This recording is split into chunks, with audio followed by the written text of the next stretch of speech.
ওই ফুলের আগুন লাগলো লাগলো নীল দিগন্তে বসন্তে, সৌরভের শিখা জাগলো বসন্তে, সৌরভের শিখা জাগলো নীল দিগন্তে। ওই ফুলের আগুন লাগলো লাগলো নীল দিগন্তে। ওরে ভাই ফাগুন লেগেছে বনে বনে, ওরে ভাই ফাগুন লেগেছে বনে বনে। পলাশের রঙে নিজেদের রাঙিয়ে বসন্তের গান গাইতে গাইতে আমরা এসে হাজির হলাম পুরুলিয়ার কাশীপুরে রাজবাড়িতে। রাজবাড়ি দেখার ইচ্ছেটা যখন প্রকাশ করলাম, স্যার তখনই বলেছিলেন দুর্গাপূজার সময় ছাড়া রাজবাড়ি বন্ধ থাকে। কেন জানি না আমার ভেতরে অদ্ভুত একটা টান পুরনো জিনিস দেখার জন্যে। সেই টানে আমি চলে এলাম বাইরে থেকে রাজবাড়িটা দেখার জন্যে। রাজবাড়ি দেখে আমাদের গাড়ি ছুটে চলল জয়চণ্ডী পাহাড়ের উদ্দেশ্যে। তো বন্ধুরা, আমি ঘাটাল থেকে তোমাদের সবার প্রিয় হাসি খুশি মিঠুদি। আজ আমি তোমাদের সবাইকে নিয়ে আমার এই কিছুদিন আগে বেরিয়ে আসা জয়চণ্ডী পাহাড়, সেই স্মৃতিতে ডুব দেব। তো চলো, আমি কেমন করে জয়চণ্ডী পাহাড়টা আর বরন্তি ঘুরলাম সেটাই তোমাদের সঙ্গে শেয়ার করে নিই। তো দেখো, আমরা আস্তে আস্তে একটু কষ্ট করে করে বসে বসে চলে এলাম জয়চণ্ডী পাহাড়ের একেবারে উপরে। এই দেখো বন্ধুরা, কি সুন্দর উপর থেকে চারিদিকের এই সৌন্দর্যটা। চারিদিকটা না লাল পলাশে ছেয়ে গেছে।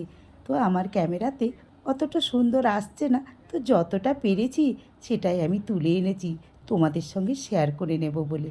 এই যে জয়চণ্ডী পাহাড়ের উপর থেকে বেশ কিছু ছবি তোমাদের সঙ্গে আমি শেয়ার করলাম। আর এই যে দেখছো না, এটা জয়চণ্ডী পাহাড়ের ওপরটা। চারিদিকে কয়েকটা মন্দির রয়েছে, জয়চণ্ডী মায়ের মন্দির, আর তার সঙ্গে রয়েছে আরও কিছু ছোট্ট ছোট্ট মন্দির। আর চারিদিকে বেশ কয়েকটা ছোট্ট ছোট্ট পাহাড় জয়চণ্ডী মায়ের মন্দিরটাকে বেষ্টন করে আছে। আর এই সেই পুকুর, হীরক রাজার দেশে, যেখানে রবি ঘোষ হাতের তালি দিয়ে খাওয়া চেয়ে নিচ্ছিলেন ইচ্ছে মতো। হ্যাঁ বন্ধুরা, তোমরা তো অনেকেই জানো হীরক রাজার দেশে ওইটা এখানেই শুটিং হয়েছিল। পাহাড়টা ঘুরে দেখতে দেখতে না সেই ছবিটার কথা মনে আসছিল। তো যাই হোক, তোমাদের সঙ্গে জয়চণ্ডী পাহাড়ের উপরের কিছু সৌন্দর্য শেয়ার করে নিলাম। কেমন লাগছে অবশ্যই আমাকে কমেন্ট করে জানিও কিন্তু। আর হ্যাঁ, যেসব নতুন বন্ধুরা আমার এই চ্যানেলটা এখনও সাবস্ক্রাইব করনি, তাদের কাছে ভাই একটাই অনুরোধ, আমার এই চ্যানেলটাকে সাবস্ক্রাইব করে দিয়ে আমার পাশে থেকে আমার পরিবারের বন্ধু হয়ে যেও।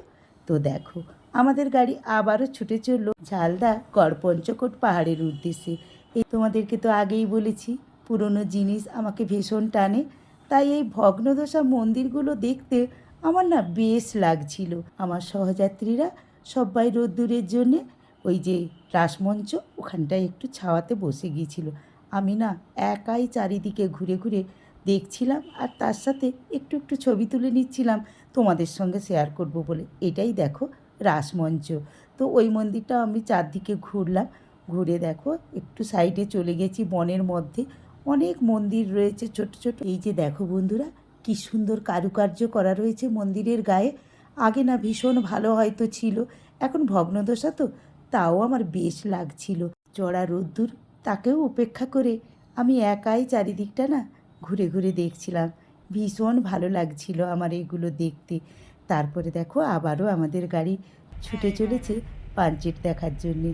তো মাইথন পাঞ্চেট যাওয়ার উদ্দেশ্য ছিল, তো মাইথনটা গেলাম না, প্রচণ্ড রোদ্দুর।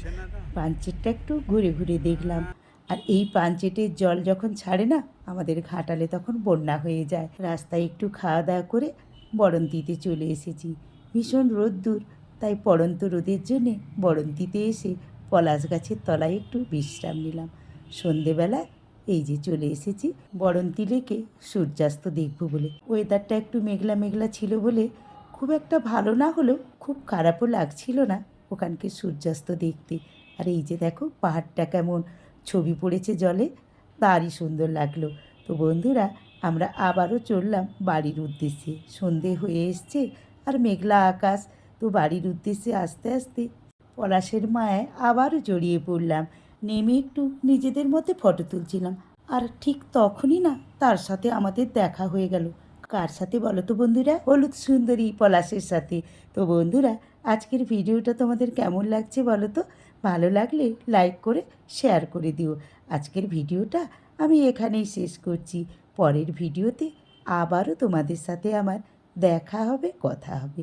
আজকের মতো সব বন্ধুদেরকে জানালাম টাটা, বাই।